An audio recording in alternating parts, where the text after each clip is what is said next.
Welcome back to Winning in the Wind. I'm Keith, and I like you just the way you are. Today's video is going to be about the interactions of mass and muzzle devices, and more so how you can make your rifle system more accurate through better rifle design, rather than just doing random things trying to make it shoot better. Because not everything about accuracy has to do with the load development or the right ammunition or which brand of barrel you're using.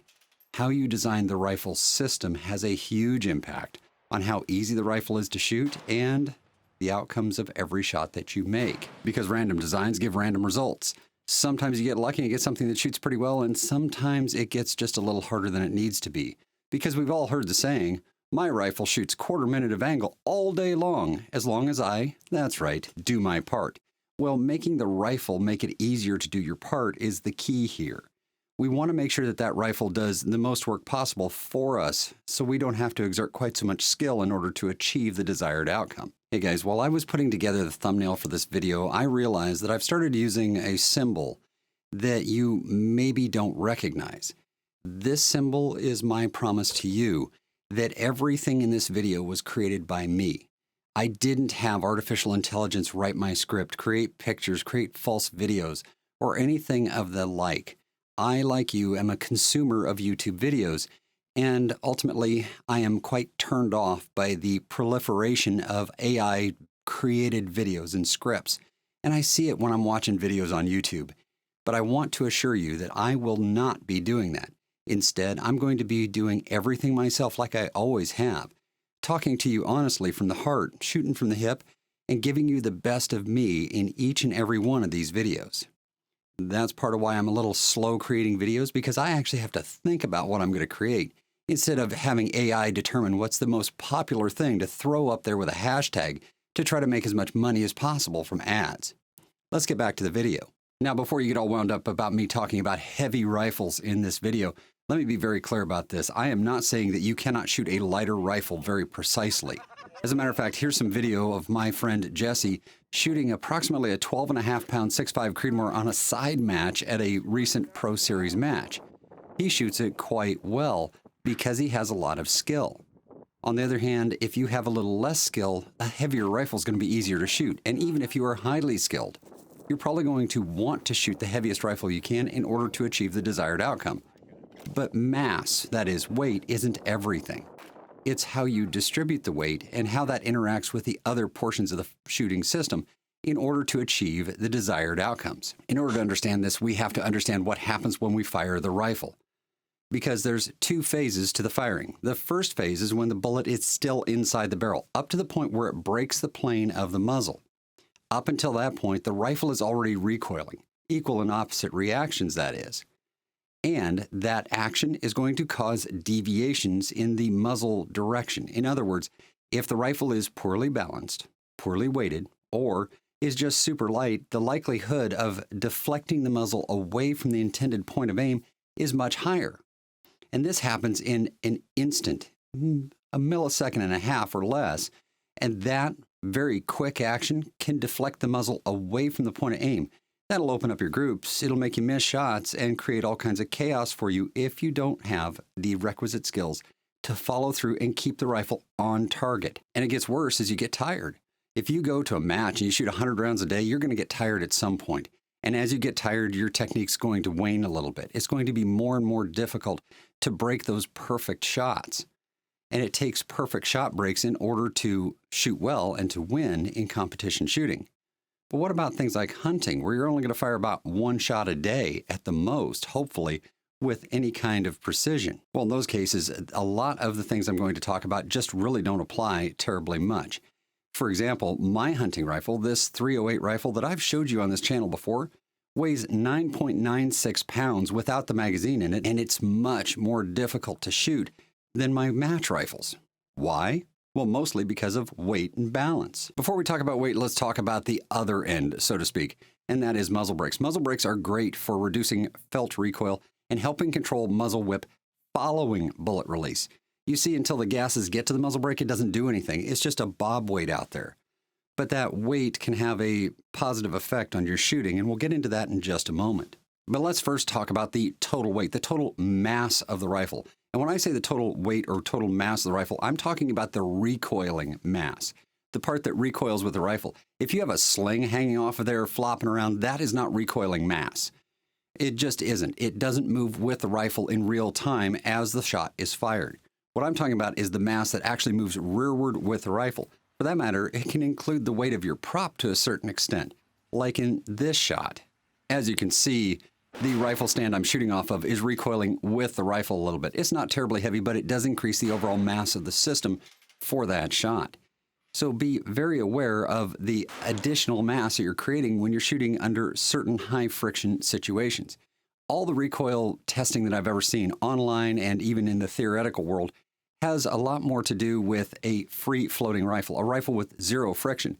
Think of it as a rifle hanging from a rope, but those calculations don't take into account a lot of the realities of the shooting sports because, like I said, there's two portions to the recoil. There's the recoil created by accelerating the mass of the projectile up to its final velocity just before it breaks the plane of the muzzle. And then there's a recoil that comes from the rocket effect of the excess gases rocketing out the end of the muzzle. They can be offset by a muzzle brake or a suppressor to a certain extent, but at the same time, that increases the felt recoil, although it can no longer affect the impact point of the bullet. So for the sake of accuracy, we want to control the recoil to the extent we can prior to bullet release from the muzzle. How do we do that?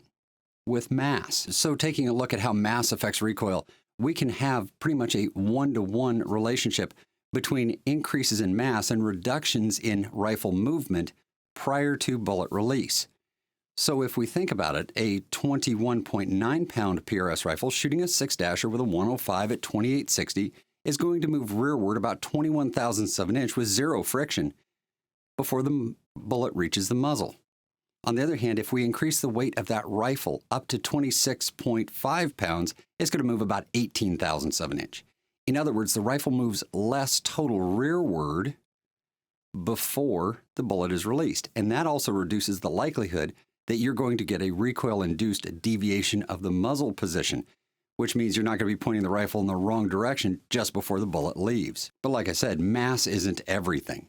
There's some other factors that you have to take into account that are going to help you keep the rifle pointed where it was pointed before the cartridge ignited, and that's the concept of inertia. Take, for example, a simple flywheel. A flywheel with all the mass centralized right in the middle of it is going to be pretty easy to start and pretty easy to stop. However, if we put that mass all the way out at the circumference, it becomes much harder to get spinning and to stop from spinning. It's the same with a rifle. Just think of the muzzle end and the butt end as the circumference. In other words, if most of the mass is concentrated as far outward toward the ends of the rifle as possible, it's going to be less likely to deviate as the rifle is starting that initial recoil pulse. So if I wanted a rifle that was less likely to deviate from the point of aim before the bullet exits the muzzle, I'm going to do two things. I'm going to make it as heavy as I possibly can get it, and I'm going to put the most of the mass out toward the ends of the rifle that I can in order to limit the amount of movement I get at the muzzle, and at the butt end for that matter, when I fire the rifle. So we should all be shooting 85-pound rifles, right? Well, no, because you still have to have a rifle that's usable. In my case, this last year, I've been running about a 22-pound rifle. Over the winter here, I'm adding some mass to it to increase my strength. So maybe I can handle a heavier rifle next year. You have to get stronger before you can put the rifle into competition with more mass. The more mass that you can effectively use, the better off you're going to be. But at the same time, you have to think about the physiological effects of having to haul that weight around and throw it into place and get in position behind it. Because it's not good to be trying to shoot while your heart rate is up around that of a chipmunk on speed. I mean, you need to be able to athletically handle the mass and position it without skyrocketing your heart rate in the process. You're going to have to consider that total mass and how much muscle stress and strain that's putting on you. Even if you're shooting prone with a sling and a coat, you're going to have some more stress on your body as a result of an increasing mass in the rifle. So the lesson here is context matters, and it matters a lot. Your context of use for your rifle system determines how heavy the rifle can effectively be in order to achieve the desired goal. Thinking back to my hunting rifle that doesn't even have a muzzle brake on it, that rifle is 10.5 pounds loaded and ready to go hunting. Why? Because it's easier to carry. If I have to hike up and down mountains to get into position to fire a shot, I'm more worried about getting into position so I can take the shot than making an absolute precise shot repeatedly, one after the other, because a good hunt ends with a single shot. If I was out shooting ground squirrels or prairie dogs, I'd want a rifle that's a little easier to shoot because I have smaller targets. They tend to be moving around quite a bit, and I'm going to take a lot of shots a day, which means my fatigue level is going to go up. Likewise, shooting varmints, I'm probably going to be shooting from a supported position more often than not, which differs quite a bit from a hunting scenario.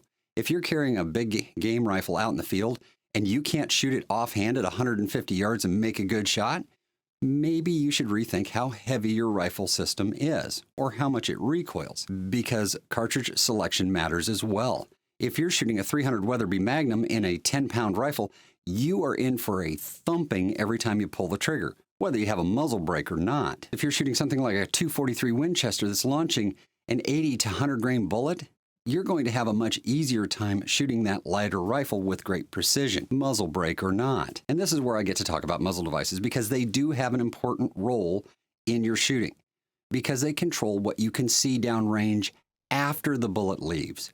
Because being able to see what happened down there is critical, even in a hunting scenario. If you can see what's going on, maybe you missed, and you can see where you missed, you might be able to get that follow-up shot that's on target. The same applies for PRS. So the lesson for today is simple. The mass of the rifle and the distribution of that mass within the rifle system has a very strong effect on the accuracy of your shots, no matter how precise your barrel and ammunition are. At the same time, other factors can affect how well you can see downrange, like muzzle devices, whether they're suppressors or muzzle brakes, doesn't really matter. They both have a positive effect on the felt recoil overall by reducing the rocket effect of the expanding gases and allow you to see better what's going on downrange so you can maybe make a better follow-up shot. That is assuming you had good follow-through on the shot to begin with. But an excessively heavy rifle can be very hard to use effectively. As a matter of fact, it can become stupid heavy in a hurry. You can make a rifle like my PRS rifle up 30 plus pounds, and that just becomes too heavy depending on your physicality. If you're not strong enough to handle the rifle at 30 pounds, reduce the weight until you can handle the rifle effectively. You'll actually shoot better because it's going to reduce your heart rate when you're trying to shoot because you're not having to exert yourself so much to get into position. And at the same time, the increase in recoil is manageable.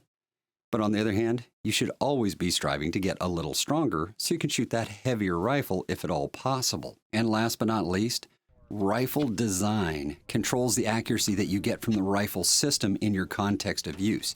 You have to design the rifle for what you intend to use it for, and use that best design possible in order to get the best results out of your rifle, no matter how precise the barrel and ammunition are. And that's it for this one. Until next time, shoot straight, and won't you be my neighbor?